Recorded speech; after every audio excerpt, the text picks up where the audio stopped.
Ladies and gentlemen, Dove Meir is here, the one and only Dove Meir. There's actually two of me, but one of the two. What does that mean? I don't know.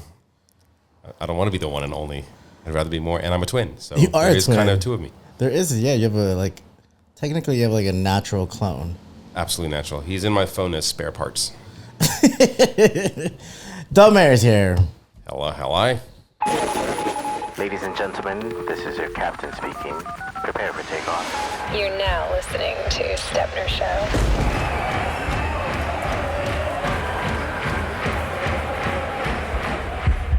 Dove Meir, welcome to Los Feliz. Welcome back to Happy House. Thank you. It's always a pleasure Excited to to be have you here. here because this is our 20-year anniversary as friends. Feels like much longer. Like yesterday. It feels like No. yesterday. No, I can't believe time has gone by that fast. Like That's amazing. super fast. 20 years. And in those 20 years, so much has happened. You are an actor, you're a producer, writer, Author. author. Oh, Very yeah. different from a writer, because Very I'm different, published. right? Yeah, exactly. Yes. Published. You're a model. What else? I've done some things. What else? I'm mostly acting, and I do all different kinds of acting. I do motion capture on a bunch of video games, and I do voiceover on video games, and I do on screen. So right TV now, you can find Dove Meir out on screen, TV shows, video games, and a book, which we're going to dive deep into. But before we get into that, we're going to take the time machine, and take you back 20 years and bring you up to speed. Well, 20 years ago, we were in Manhattan. In New York City, in the New York East City. Village. Yeah, Yo, life has been so different. I loved it there. That was the transition period between my old life and my new life. Oh my goodness. Yeah, and you came right in the middle of it, which was fantastic. I think you and I both met during a very transitional period where we both were doing other things and then we found ourselves in the middle of New York City. Yeah, just trying to survive, to find ourselves. And we certainly did, and it brought us here. Exactly. You actually came across the country with me. I don't really use the term best friend the way that I did as a kid. You know, when you're a kid, you're like, oh, this is my best friend. Yeah. You know, but I feel traditionally people use that moniker for the people they love the most or they like the best. But what's great about Dove is that you bring out the best in me. Oh, well, thank You know? And so I don't really use the words best friend anymore, but if I did, I feel like you're I'm gonna cry. a triple crown of best friends, right? I love you the most. You treat me the best. And you bring out the best in me, even when I'm sleeping on your floor. Which you still would do if you ever need. Squatting. I was Right? squatting That was fun. on his floor. But you inspire me constantly, my man. Let's kick it off, man.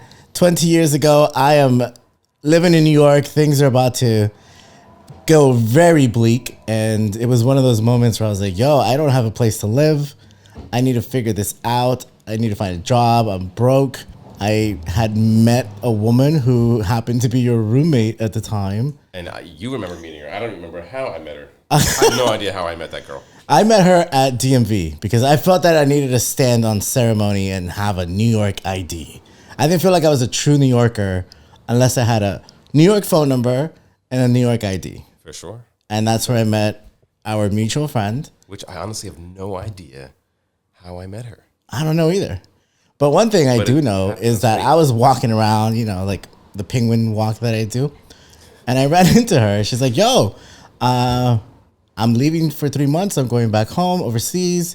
Yeah. I'm looking for someone to sublet my apartment like next month.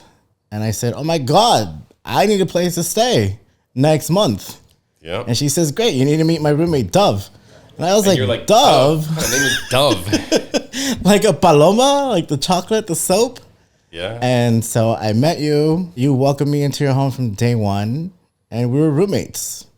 Like were. Michael Yes, we were. Douglas and Danny DeVito. Can it be Arnold Schwarzenegger and David? Oh yeah, DeVito? Arnold That's Schwarzenegger, much Danny better. DeVito. Thank you. Thank you. We're twins. We're Thank you. twins. There you go. Tell the audience what your previous life was like and how you got to New York.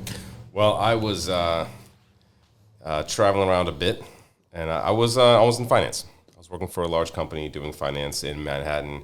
Came from Jersey, came from Philly, and I decided this was not what I wanted in life. So I left, and I wanted to find myself. Traveled around the world, did a bunch of things, ended up in Manhattan, back in Manhattan. And, it's just a place to be. If you never lived in Manhattan, you need to live in New York City at least once. I forget who it was. Who has the quote, live in New York once, believe before it makes it too hard. That was Boz Luhrmann's use sunscreen.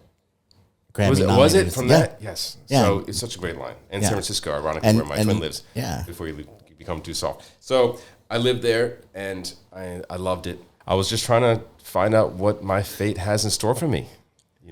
Ended up doing some modeling, and then I discovered acting. Someone gave me a book called Respect for Acting, Uta Hagen, and I read it, and it blew my mind. Because I always thought I was a weird kid. Always did. I watched people do things, and I copied people. They call it clowning in this industry, and I just was a weird guy.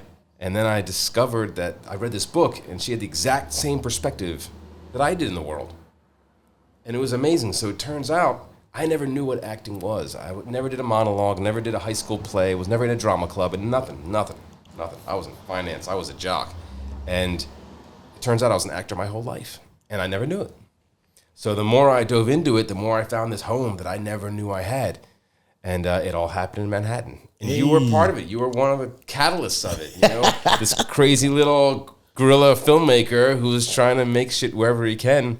And we there was a spark from the get-go. I remember like our first works together. It was like, oh yeah, it was incredible. Pelotas. Yeah.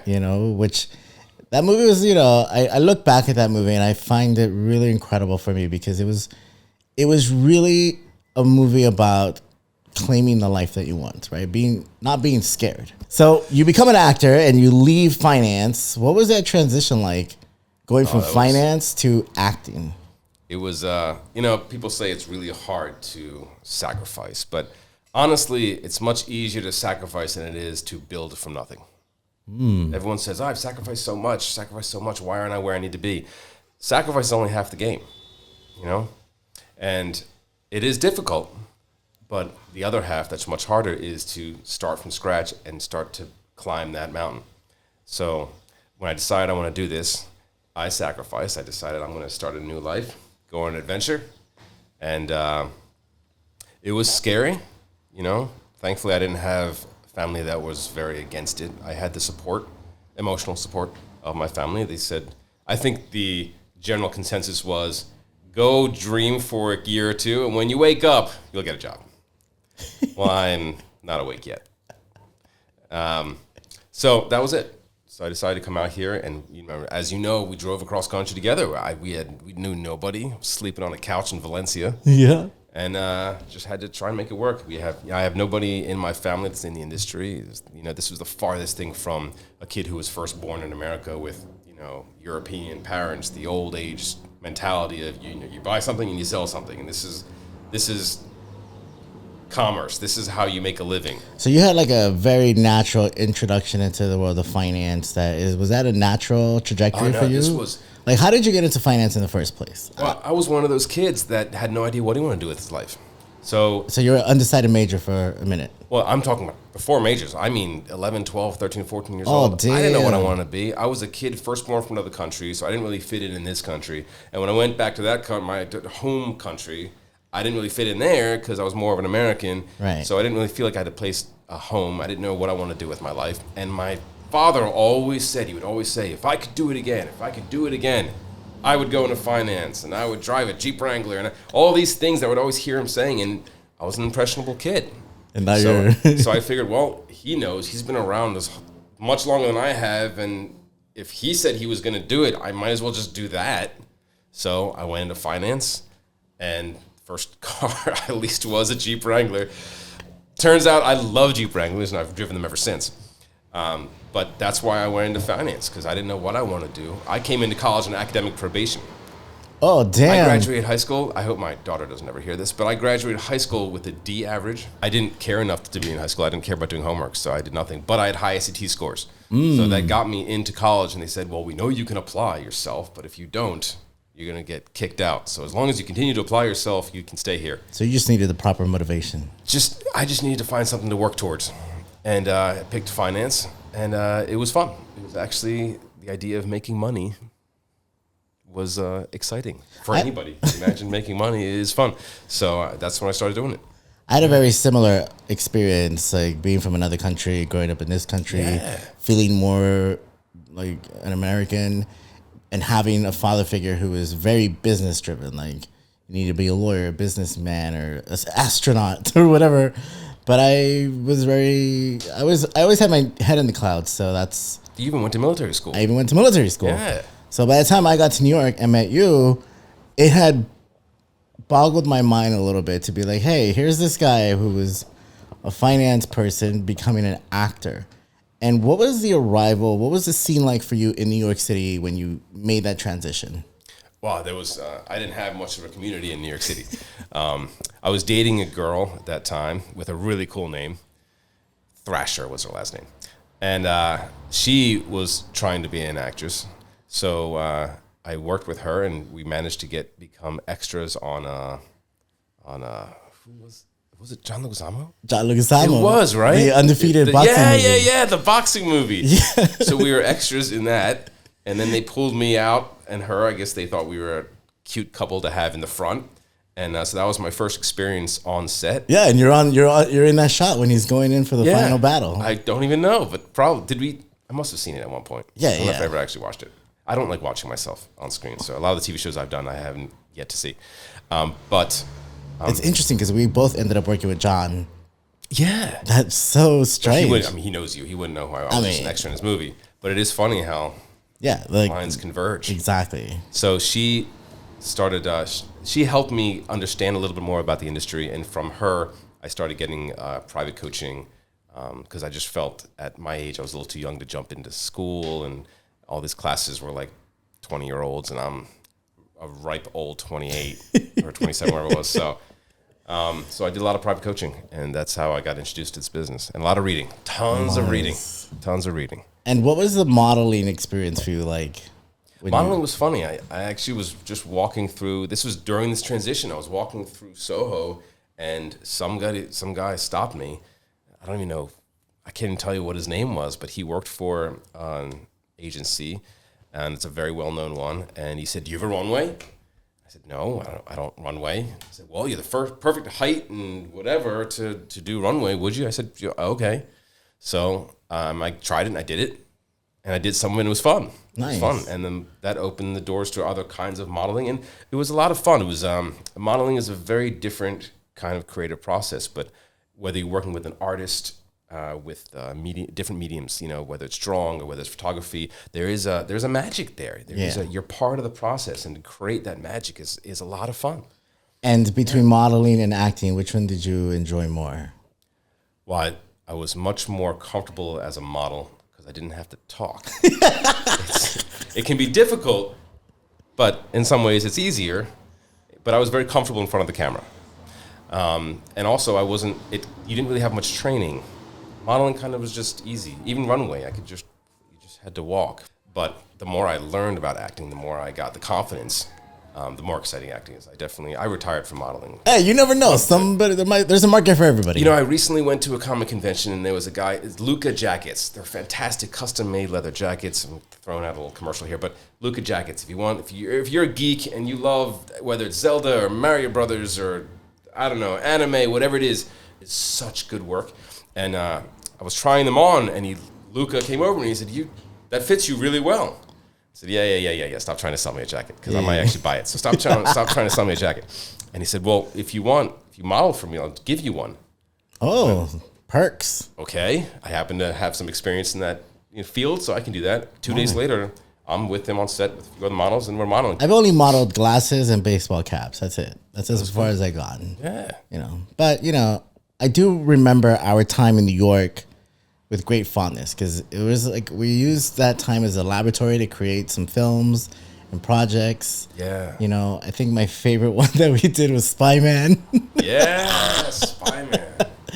You have a great look for a spy, so I figured, hey, you could be Put that Spy out in Man. the universe. Exactly. We're going to make that movie one day. Yeah, but that was a fun production, man. That was... Yeah, I think really Pelotas and Spy Man, I mean, we only really did those two in New York. Yeah, but where was that? We had a location where it was like a fire escape with this metal door with no handle. With no handle. And you had to kind of just get your fingers in to open the door. Where did we even find that? I have no idea. But those two projects were really incredible for me because they were some of my favorite ones because we were freestyling, doing whatever we wanted. Yeah. And then we had this great opportunity to continue our lives in LA. I went to UCLA, you came out to visit, and then all of a sudden, I remember you said, hey, I'm moving to LA. Yeah. You want to come drive with me? And that was an experience. Yeah. Unfortunately, it wasn't a very eventful experience. I mean, this was, okay, break it down. Well, because we decided to drive across country, and we wanted to do it right, so we got... a little hitch. Right now, we're going to install the U-Haul so we can get ready for the trip. It may look like I know what I'm doing. I don't. As long as it looks nice and pretty. It's all about aesthetics here. Keep in mind, Goose gets to hold the camera while Dove does all the manual labor. We got a little hitch, but we got a TomTom. A little GPS. A GPS. This is before Smartphones. So we decided to film the whole thing, right? You want to film it? Any adventures? You go across country. 17 hours. We shot a travel log from New York City to Los Angeles. And what happened? Nothing. Nothing happened. Here's what happens. If you ever want to go on a cross-country trip or travel or be in the zombie apocalypse with Dove, join his team because it will increase your chances of survival. I like that. We had this GPS. It was like so expensive. You couldn't get them unless you were really well connected. And we never got lost. Next leg on the cross-country trip is to get to Dallas. But it was the first time they had the technology where I could look at the GPS and say, there's 300 miles to the next gas station. We should probably get gas now. Yeah. You didn't have that before. You just got to wing it. We have an extra tank of gas in the back, just in case we get stranded in the desert. The friendship you and I created in New York was really unique, and it was so interesting. But it was the cross-country trip that cemented our friendship forever. I love that. Because Migration of the birds. A dove and a goose. Dove and a goose. And I remember that trip because I had been to places. I went to places with you that I've never been to before on that trip. We went to Graceland to see Elvis Presley's house. I snuck a camera in there. Yes, you did. So did I. Yeah. Well, Dove drove for like 18 hours straight. Then we got to Texas. It took like 2 days to get through that. Dragon but Arizona was Dragon great. Defender. Oh, the Dragon Defender. Every little shop. There was knives everywhere. But one of the highlights was the Grand Canyon. Yes. Grand Canyon was amazing. That was epic. Sunrise. Yeah. I'd never been there before until I went with you, and it was great. Yeah, and it made it that much better being so far away from any home. Yes. That we have any roots. We're in the car across the country. With a U-Haul. With a U-Haul. And we show up at the Grand Canyon. It was fantastic. And it was great because we had no reservations, and it was a complete detour. It was like, hey, we go to Grand Canyon. We're going to lose 24 hours on our trip. Let's do it. It's worth it. And Route 66. Yes. Little Vegas action. And then Vegas was funny. Vegas was cool. Yeah. And then we got to California at the sunset, which is amazing. And right, we got all the way to the coast, got out of the car, and walked onto the beach. That's right. That was the end of the migration. Sunset. Yes, it was incredible. I love that trip, man. And it's crazy because every time Dove and I introduce someone into our orbit, we always say, oh, yeah, we drove cross country together. Right. And sometimes they say, do you ever do it again? Fuck no. Take a plane, send the movers. No. But I think if no one's ever done it, it's a rite of passage. Once. Yeah, Absolutely. I've driven halfway across country a few times. New Mexico. Yeah, me too. I don't want to do that. I did that drive with Gia, and it's great. So we get to California, and now we start a whole new life. We were these kids from the East Village arriving to Los Angeles, taking it by storm. I mean, from there you can just fast forward to now. Yeah, I mean, we're talking like we're working through this town, connecting, and you're doing your thing, I'm doing my thing, and you jump into a lot of productions. I do too. Yeah, I got lucky. I was blessed and I got lucky. Yeah, which is fantastic. They say success is the combination of luck and preparedness. We were prepared. So, what was that move for you? Like when you first got to California after New York, and you were like, "Hey, here we go. I'm taking all my experience now that I've been an actor in New York, coming to California." What was that like? Well, I knew the one thing that separates me from every other actor out there was my business background. I knew that the one thing I had that I could rely on was my business acumen. So F word, finance. So finance. But not just finance specifically, but understanding how business works. So the first thing I did was find a manager, an intern, and work with a manager to understand the backside of the business. So I started trying to understand and learn the business from the backside. So I understand when I go into a casting room, I want to know what they want. I want to know their point of view. And the more I learned from that side, the more I was able to be confident in my role on this side. Because I know that I can give them what they want. Because they want a good actor, but they also want to feel confident in their choice. They also want to keep their job because they want to make sure that the producers like their picks. So I have to not only be good at what I do, but also make sure that they feel confident that I'm going to make them look good. Yeah. That was a big step in growing as an actor. Yo, you and I were completely different because I was definitely more show and you were more business. Yeah. So which is funny because you ended up on the editing side and I'm the one exactly. trying to show. Exactly. But having a business and finance, like, how did that help you in LA, like navigating through the business? Well, one of the best things about it, and everyone has their own path. So I came here having that past life. Not only do I have so many experiences to pull from as an actor, but I also didn't have to run and find work and live paycheck to paycheck. So I had somewhat of a cushion where I could enjoy the journey. So you came here prepared. I tried to be as prepared as possible. Good credit, money in the bank, all that. That took a few years, but it took. I managed. Ironically, the way I broke into network television was because I went to a wedding, and I met a casting director's assistant at the wedding, and then my headshot goes across her desk a few months later for a little tiny show no one's ever heard of called The Mindy Project, and so I was brought in, and I pretty much booked that role because they knew me. They said, I'm going to give them a small thing. But that opened the doors. And from then, I started booking co-stars, recurring co-stars, guest stars, top of show guest stars. It just started building from there. Oh, my God, that's incredible. I got very lucky. I remember when like, not when we got here, but early, like, kind of like in the first part of our California life, I remember we went our like separate ways creatively. You were doing your thing, and I was doing my thing. At what point did you really get into motion capture and all of that? Motion capture, by the way, is fantastic. If you don't know what motion capture is, break it down for me. Break it down. So when you play mostly video games, they use it on movies like Avatar. You may have seen a lot of huge budget movies, but mostly on video games. It's when the computer needs to have some sort of figure running around and doing stuff. You want it to look lifelike. The best way to make it look lifelike is to have it copy every movement a real person is making. So I'm the guy that wears the full body suit with all the sensors all over it. And it's called a volume. It's the stage that they do motion capture. And there's probably at least 100 cameras everywhere. And they all pick up every single sensor from every single angle. And everything I do, the computer registers and records. So the fluidity of movement, the computer's able to copy rather than it being like a rigid cartoon, a rigid character. So actually this originally came from Barbie. Nice. The Barbie vlogs that I did, I was brought in to audition for Ryan, and I booked it. And when I came in, it was not only voiceover, but it was also motion capture. So it was my first experience doing motion capture. The producers I worked with were wonderful, and they brought me back for other things years later. And that sparked this little side career of motion capture that I've had so much fun doing. And I've worked with a bunch of motion capture houses and work with amazing video games. I've been able to play characters that I'll probably never get a chance to play. I've played Deadpool. Yeah. I've done all the lines, the scratch for Deadpool. I've done Captain America. I actually got to hold the shield, the motion capture shield that Chris Evans used in the Marvel movies. What? People were just touching like, oh my God, that's the actual shield. Vibranium? Right. Wood. But pretend vibranium. So to play these characters, I got to play for Apex Legends, a huge mech robot that my child would ride.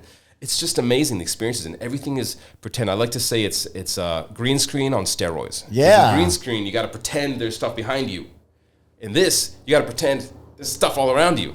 Oh my goodness. I did Resident Evil, which was The Village, which was fantastic. A great example of motion capture, where I am in a cabin in the woods, drinking a bottle of liquor, getting drunk, getting angry, and suddenly these lycans, these man-wolves come in here and break in and start killing everybody. I'm on the middle of a volume. There are no wolves, there's no cabin, there's no woods, there's no liquor. I have a piece of plastic that I'm pretending is my liquor bottle. So it's complete theater. Complete pretend. Damn. And it's so much fun just to let your imagination go. You do feel like a 5-year-old again. It's awesome. It really is fantastic. Oh my goodness, that's incredible that you found that for yourself, and because it creates a whole different avenue of expression, income, network, and also when things get a little crazy, like it's a whole different way of working. Absolutely, it's just a whole nother venue to explore, and from that came voiceover. So I've done some games like Starfield. I was honored to do a role on the Starfield video game, and so now it's just voiceover. So I've been able to move from motion capture and performance capture and do voiceover, and it's just another world of expressing yourself and being creative and acting, and it's so much fun. Oh my god! And do you play a lot of video games? Like No. So how did you actually get this on your radar? Well, it just came from the Barbie vlogs. They just That's right. I don't play a lot of video games. I do enjoy it. When I want to play a game, what do I play? I like RPGs, not necessarily MMOs, because I like to play by myself. If I'm going to leave this universe, this reality, and check out, I want to be by myself. I don't want to be talking to people and cursing and crazy, and I don't want to talk to other people. So I'm not a huge MMO guy, but like Warcraft, and there are a lot of games, a lot of fun. Recently, there was a game that I started playing just to get a hang of it because I'm one of the main characters, and it's exploded. It's an amazing game. It's called Texas Chainsaw Massacre. Never heard of it. If you're right, the video game. I'm from Texas. I never heard of that shit. Right. So if you're a horror fan, you Totally. will know this game, and it's Guys at Gun are fantastic, and they did such a great job. And I had the honor of bringing in a brand new character to canon. Like they got the rights to this, and the director Ronnie was fantastic, and he created this character Johnny, who was a new family member, and I had the opportunity to work with him to bring Johnny to life. And it was so much fun. It's been a blast ever since it came out. We got to do DLC and all kinds of new stuff. But I've been playing that a little bit just because the fans are so amazing, and the engagement they have online is fantastic. So I was like, I gotta see what this is about. So I've been playing that, and it's amazing. They've rewritten how gameplay works. You can either be the hunter or the hunted with your friends. It's not.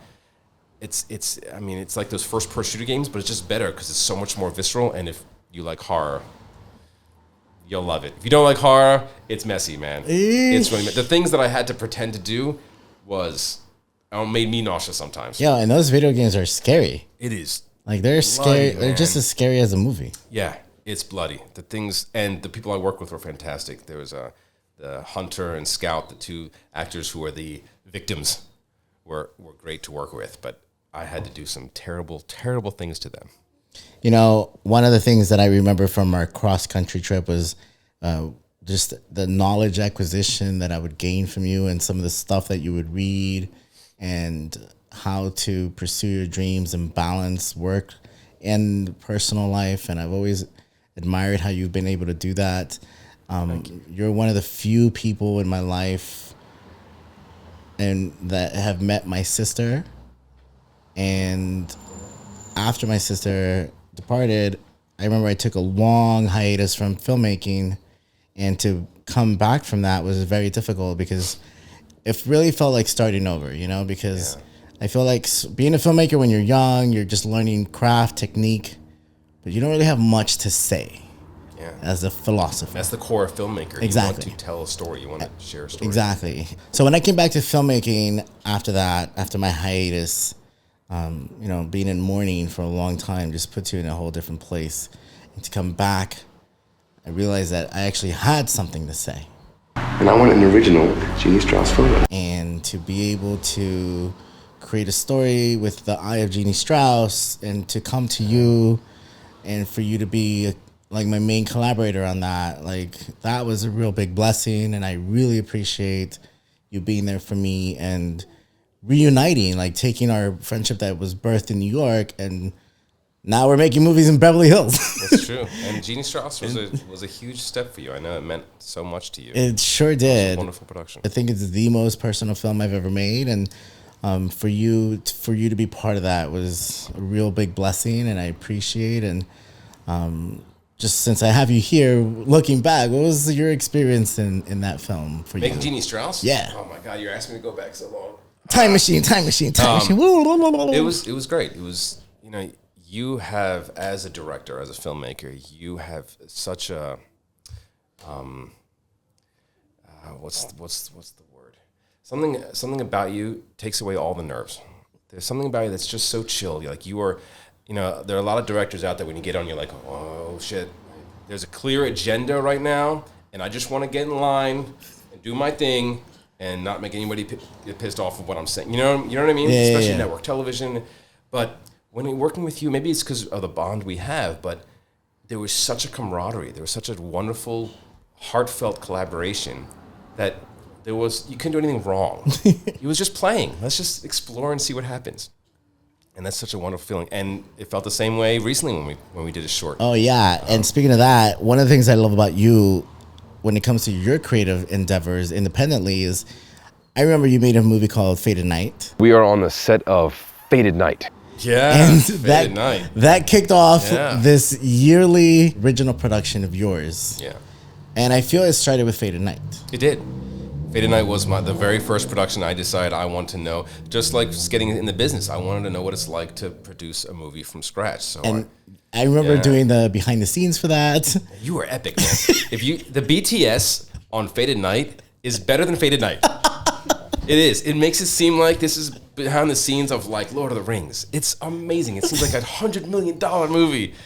But you made it look so good. Oh, thanks, man. Yeah, I mean, I just shut up with the camera. You guys did the rest. Ah, man. But what was it about Faded Night that kicked off this whole endeavor of producing your own work? Those days were the beginning of this revolution, especially with smartphones, where they say if you can't just be an actor anymore, you have to make your own stuff. If you're not in something, make something. And I was right on board with that because I'm a control freak. I'm trying not to be. It's the biggest thing as an actor, trying to let go of the control, which I'm working on. I've come a long way. But making your own movie, writing your own film, and everything from writing it to casting it to location manager, props, you name it. I had to swindle and negotiate. We had armor on Faded Night, about $30,000 worth of swords and armor from Game of Thrones, Spartacus. Troy, Yeah, like huge productions Yeah. from this guy who was fantastic. And I traded him modeling. Like he needed a fit model. What? You bartered that? I bartered that. So I would show up to his studio and work with his collaborators on gigs they got, and they needed to build a custom space suit. And I was the body to build the space suit over. So I had to trade my hours, trade my body for work, for armor. And but we did everything we can. The location was from a wonderful stunt guy that I met and got to work with on a USC production years ago. And he was like, "That's my house. Come use it, no problem." Tony Snegoff, he's fantastic. And the experience of producing from scratch and having it, you know what it's like, just to I don't have any money, but I'm going to figure this out somehow. And if there's any place in the world he can figure it out, it's LA. Totally. Right? And what I love about these productions that you do is you always empower directors. Like Faded Night, and then the one about the board game. And then Faded Night was Daniel Brothers. He's Yes. fantastic. Yeah, and he works for Vice. He does a lot of work, and he's an incredible cinematographer. 100 Levels was America Young. Yes. Who is now directing episodics and TV shows, and she's incredible. She's killing it. She's killing it. She's awesome. And then we get to Just a Gun. There was a lot of things happening. There was a lot of things before that. You also have a new one that you just did. Yeah, we have one we're in post with. That's very exciting. This one was a role that I've always wanted to play, and if I was going to go out for it today, I would lose my role to Matt Damon and Ben Affleck and all. So I decided to show the world that I'm able to play this role my way. Yeah.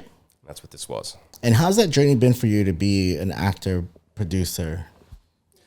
It's frustrating. It is. It's frustrating because I don't want to produce. I have friends who are producers and they love it, and it's kind of like accounting. You either love it or you hate it. I'm not a producer. Nice. I can be. I am somewhat CDO. I know they call it OCD, but it needs to be alphabetical. And I like things in order. I like scheduling. There are certain things of producing that is fun. The only thing I don't like is when shit hits the fan. And it always happens. Oh my So as soon goodness. as you start out negotiating, you know, can I help you do this? You help me do this. Quid pro quo. You scratch my back, I scratch yours. Can I borrow your crafty tables? And I'll help you with, you know, your wardrobe or whatever it is fantastic. Once everything's set and the schedule comes out, and 2 days before filming, we lost our grip truck. We need a new this. The location fell through. That's the stuff that just I can't handle it. I can't. But you're so good at it. I can't handle it. I don't enjoy that. Our latest collaboration, Just a Gun, was something unique that we have never tried before, but yet it really was built on the foundation that we've had for 20 years. Absolutely. I was so excited to do Just a Gun, and I remember you were like hesitant at first, but you know, you are a wonderful collaborator and director, and I wanted, you know, just like you were saying, you needed to have something commercial in your belt to bring forward. And I mean, as a friend, I wanted to help you get that. So, you know, we both have resources and friends, and I said, let's find a cinematographer who is fucking talented, who can make this look really good. Oh my goodness, yes. And Nathaniel Miller is fantastic. And so we brought him on, and that was the goal of Just a Gun. And I will never forget the moment when you changed your mind, because originally you said, I don't want to direct. You were a little scared of it, which is understandable. Because you're so used to handling everything yourself. Like, you know, yeah. you'll have the sound and the mic and the camera and thing and directing. You know, you'll do it yourself, which is awesome. I mean, the hustle that you have is so amazing. I admired so much about you. But it's nerve-wracking to let go of that control. Totally. And then have somebody else expect something of you, and oh shit, now I better look good because I don't want them to think they're wasting their time. This insecurity we all have. Yeah. And I know you felt it. But I totally felt it. But that one moment, and I don't remember what I said. I mean, there was something we were talking about. We're having breakfast. You were hesitant. You didn't want to do it. You said, you know, I'm not going to direct this. I just want to be a producer and just. I just want to be behind the scenes. Right? Oh, I know what it was. I said, well, fine, stay behind the scenes, but let's just write it together. And the more we wrote it, the more your director started coming out and giving me these such amazing ideas and things and how to work it. And I'm looking at you like, yes, this is where you need to be. This is the seat. This is the hat you need to wear. Yes. And then it turned a page, and you were like, you know what? Let's do it. Hi, my name is Ethan, and you are? Do you want to get shot? No, I don't. But what was really interesting for me was that, you know, you hear stories about like, oh, filmmakers, you have to like talk to studios and develop relationships, and then you have to find the money. And it was really interesting because with this project, it was that you and I put our money together to make this project.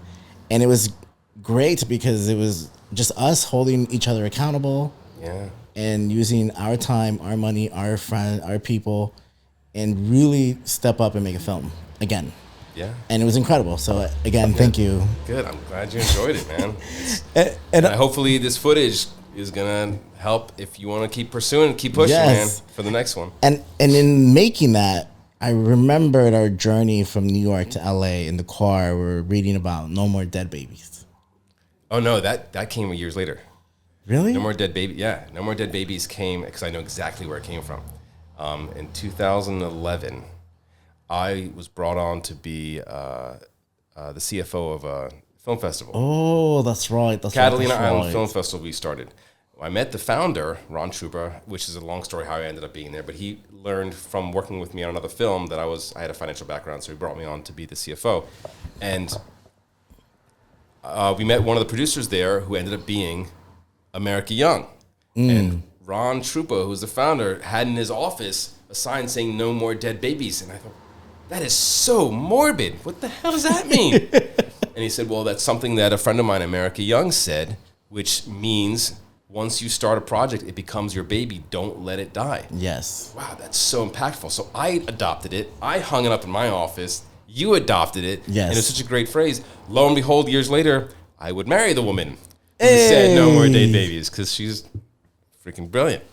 We're all gonna work for America Young one day. If you're lucky enough. Hey, if you're lucky enough. exactly. Yeah. So, what was it like working as a CFO at the Catalina Film Festival? It was incredible. I didn't have a lot of experience with film festivals. So just being in that market, starting a film festival from scratch. So I wasn't just a CFO. I was one of the founding members. We had to build this thing, and it's come leaps and bounds. A few years into it, I stepped off because I was involved in films that couldn't compete because I was on the board.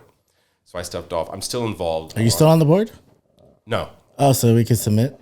Yeah, we can totally submit. So I learned about the film festival market, which is a really amazing opportunity. And since then, I've been involved in a few different film festivals. So again, now your finance business background is still flexing throughout your journey all the way through. Always has. Absolutely. And one of the things I learned living in Los Angeles is the disparity of financial competency.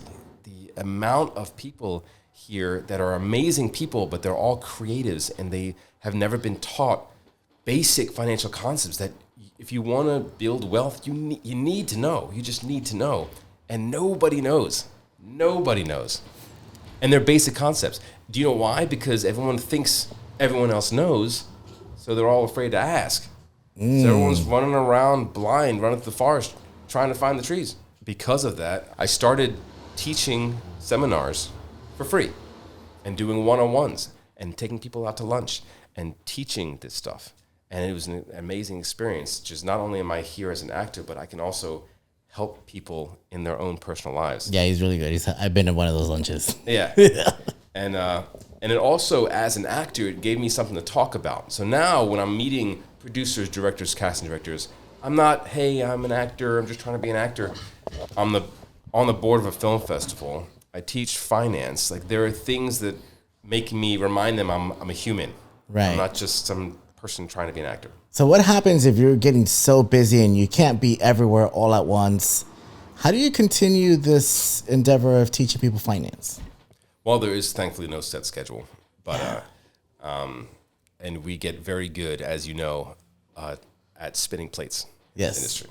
I mean, how many different things do we have going on at the same time? That's just what we do, running your own business. But after years of doing this, when COVID hit, I suddenly found myself bored out of my mind because I'm so used to spinning these plates and doing things, and suddenly I can't do anything. So I had a young baby at the time, and I was reading her books and these little baby books, and it was an epiphany. This was the not the catalyst. Light bulb moment. It was, man. It really was. It was an amazing moment when I realized what I felt like the world needs. Every finance book out there teaching personal finance is just text from cover to cover. It's so intimidating, and the authors, they mean well, but they skip over a lot of concepts that people don't know. Mm-hmm. And it's very scary. It's hard to read, and most people don't want to know it anyway. Yeah. Like, nobody wants to know all this stuff. You need to, but nobody cares. You'd rather watch, a superhero movie. You don't want to learn about what a Roth IRA is. That's not exciting. So, and I get it. And then I'm looking at these books and I'm reading my kid, and they're so engaging. There's not many words, and there are colors and cartoons and things. Now, I didn't want to make a book with cartoons, but this feeling of being comfortable reading and engaging in enjoyment, that's what I realized I have to bring to finance. So I started writing a book. And 4.5 years later, I finished the book. I was working with a publishing company, and it's called Start to Get Smart with Your Money. And for the first time, there is a book teaching personal finance in a fun and engaging way with cartoons and diagrams and a little cartoon dove bringing you along the way. And so this book in the last few years has become my hill to die on. This is my mission beyond anything else. I love as an actor that my face can be on screen forever. There's an immortality there that you like to sit in. It's lovely to know that my kids, my grandkids, my legacy can look back and see their great-great-great-grandfather, whatever, on screen, which is lovely. But when I die, the effect I want to have on the world is more than just that, because that's kind of selfish. That's just me. I want to truly help people in this world some way, and this became my mission. So I am trying to push this book without making much profit. I'm not in it for the money, but I'm trying to push this book to make it required reading for high school seniors around the country. There's a senator trying to push to make financial competency a requirement, and I'm reached out to his office already, and I'm emailing principals at high schools around the area, and I'm doing everything I can to try and push this book. It's available on Amazon. Hey. Start to get Smart with Your Money. You can look up by my name, Dove Meir, if you want. We'll put a link here. Yeah. And, I mean, all the proceeds are going towards pushing the book. This is just about helping people learn the things they need to know in budgeting, debt, taxes, investing, just the basic concepts that you need to know. And is this one of those concepts that it's never too late to learn, or is there a recommendation as to what age you should start learning? Great question. There is absolutely no prerequisite. It doesn't matter how old you are. Most people who are our age, even 50s, 60s, all they know is what their parents taught them, which was very little because they knew it from their parents or their friends. So you're never too old. My purpose in going towards the younger generation is to cut that off. From now on, everyone moving forward, hopefully will have this education. So for a 20-year-old or a 46-year-old, It doesn't matter. What would you recommend? It doesn't matter. I would recommend reading the book and asking questions. That's what I would recommend. I sit with people who are 70 years old and who are 20 years old, all ages, because it depends on who they are and what your concerns are. Somebody who's 50 or 60 has completely different concerns financially than someone who's 20. But this person who's 20 the quicker they take advantage of certain things in the financial world, the better they're going to be at 60. And this is going to be a tangent, but there's a really quick thing called doubling periods. It's rule of 72. I'm going to bore everybody right now. But really quick, just to give you an idea, if you take the number 72 and you divide it by the interest rate you get on your money, let's say you put your money somewhere and you get 8% interest. Divided by 72, into 72, you get 9. 9 means it'll take you 9 years to double your money. So at 8%, $100 will become 200, will become 400, will become 800, will become 1,600. If you start at 20, every 8 years you double your money. If you start at 28, you're not missing out on the $100 to $200. You're missing out on the $2 million to $4 million. Does that make sense? Yes. Because you're starting one period later. Yes. So the earlier you start, the huge pay period you're going to have when you double your money later on in life. So the earlier the better. But a lot of kids don't know this stuff. And, that's one of the reasons why I love talking to young kids. Well, I'm definitely going to buy a book. Maybe 2. Maybe 2.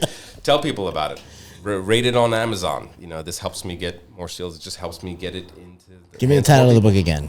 Start to Get Smart with Your Money by Dove Meir. Hey. Yes. So how does it feel to be like full circle back to like the world of finance, but in a different way after 20 years of walking through the artistic wilderness? Well, that's a great question. Honestly, I don't feel like, in one way, I never left the world of finance because the knowledge I have has carried me and kept me where I needed to be, and all the habits I learned has always stayed with me. So it's never left. As far as professionally, helping people and all, I at the same time where it's never left me, I feel like I've never gone back because it's a whole different world. Me sharing the knowledge I have is not me trying to sell you life insurance or trying to convince you to move your company's retirement plan over to my company. So that stuff I don't have to worry about anymore.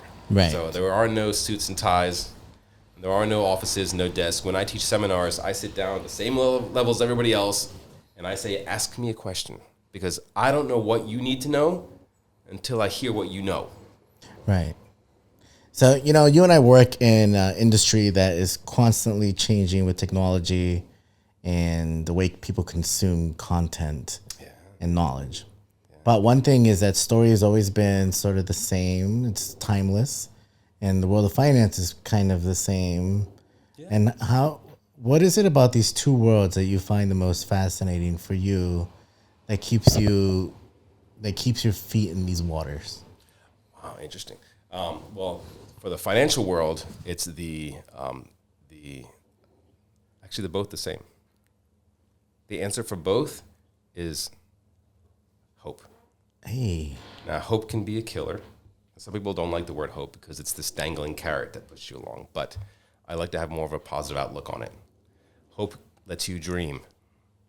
And knowing finance, having that knowledge opens you up to the possibilities of what you can do and build wealth. And what is the definition of rich? I'm going to steal this from Chris Rock, of all people. But Chris Rock was quoted as saying, his definition of rich is having options. Being able to say, you know what, I want to try this. I want to go there. That's true wealth. And having the financial knowledge opens you up to those possibilities, and it gives you hope to get to where you want to go. On the other side, with the creative, is the exact same thing. The more knowledge you have, the more you put into this business, the more hope and dreams and the possibilities you see that's available to you. Oh my God, I love that. Thinking about pandemic, strikes, economies, like changing administrations, world events, like what is it that you recommend for people to do in terms of following this hope? Aside from buying the book, like in your soul, like if you're like on a subway train ride and people are talking to you about life and how things are crazy in the world and people pursuing their artistic endeavors and facing financial challenges, like what is the Dove Meir takeaway? We're getting heavy, man. Are we ready for this? We ready to get heavy? I mean, I love train stop. I'm talking train stop. Yeah, like but you listen, have one stop to tell me. Like no. any conversation. I abhor small talk. I'm not good at like gab talking. So anytime I talk to anybody and it can go deep real fast, Yeah. I'm happy. I'm very happy. I So know that. love That's getting what I'm asking you. So if anyone comes to me, the only advice I could give them is everyone worries. Everyone has stress. You don't know where you're going to go. You don't know if your past is going to affect your future. Everyone has the stress and worry. And nobody knows what's going to happen in the future, right? Right. So everybody has that doubt in the back of their head. You'll always have, no matter what, you'll always have that guy talking to you like it's not going to happen. It's not going to work out no matter what you try. You have two options. Listen to the voice or don't. Now, it's not easy to turn it off, but this is one of the basics of goal setting. If you decide where you want to be and you make the decision that you are going to get there, it's going to happen. It's an absolute, it's just going to happen. It has to happen. That's where you want to be. It's going to happen. Now I'm going to enjoy the journey. Enjoy the journey. If someone said to you, I'm an oracle, and in 20 years, you're going to have everything you ever dreamed of, how much more fun are you going to have waking up every morning? You're going to love your life. Yeah. Expect that. Assume that that's going to happen, because what other choice do you have? Oh, absolutely. Right? And and going through that, living that cross-country trip makes that very tangible for me. Because it was like, oh, that cross-country trip, we didn't really put it into these words at the time because I didn't understand the concept. But it was like the first time in my adult life that I started to resonate with the idea of living by design and not by default. Yeah. It was like, oh, I live in New York City in the East Village. Proactive, not reactive. Exactly. It was like, we're going to jump in this car and drive west until the sun sets. It's scary, man. And right now is a hard industry. In all industries, the job market is tough. People are losing their job. People are losing their houses. I have friends who are in dire straits right now. It's a hard world living right now. But that doesn't mean hope has to disappear. Yes. So, sometimes they say the storm does not come in to destroy your path. The storm comes in to clear your path.